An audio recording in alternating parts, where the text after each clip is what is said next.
As for Gettleman, he says, quote unquote, Saquon is very gifted, the running back, Saquon Barkley. He's one of those guys my mother could have scouted, end quote.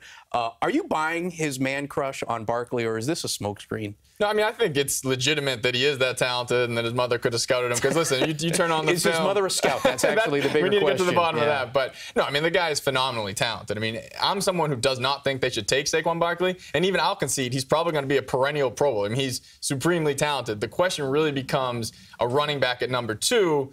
Is it worth it? Does it justify taking a player at a position that isn't really a premium position? I mean, kickers almost get paid as much as running backs. So you can get that position later in the draft at a much lower price tag. That's why I'm opposed to it. But anyone who says Saquon Barkley is a great player, I don't think that's a smokescreen. That's pretty much evident. The pendulum on the value of players continues to swing, and I feel like it's starting to swing back towards the running back after you've seen the early success of Ezekiel Elliott, Leonard Fournette, Alvin Kamara, another perfect example of it. So I did some research here. According to Football Outsiders, the Vikings offense under Pat Shurmur last year, the Giants' new head coach, they used 11 personnel 57% of the time. 11 personnel is single back, one tight end. It's primarily a running formation. They had the highest percentage of pass play or play action and the best third down conversion percentage. The ground game is the center of a Pat Shurmur offense.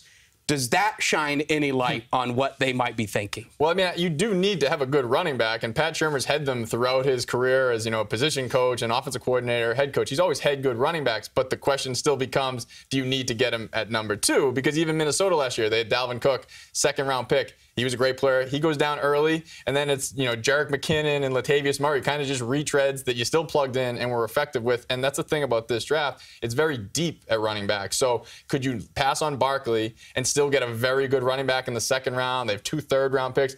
That's kind of where my case, and I'm speaking more from my own perspective than Dave Gettleman's. And if they take Saquon Barkley, he probably will be better than those guys, but it's all about the value. Will it be significantly better, or can you get a comparable player in the 3rd round?